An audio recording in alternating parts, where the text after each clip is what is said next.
স্বামীর ঘাম ঝরানো কামাই খেয়েও যে স্ত্রী সুখী আদায় করে না, ওই স্ত্রীর মতো হতভাগা আমার জীবন হইল দুঃখ কষ্টের বিরাট কারখানা।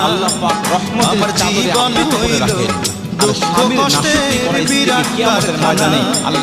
আমি সুখ যদি পাই একটুখানি, সুখ যদি পাই একটুখানি, সেও দুর্ঘটনায় আমার জীবন হইল দুঃখ কষ্টের বিরাট কারখানা।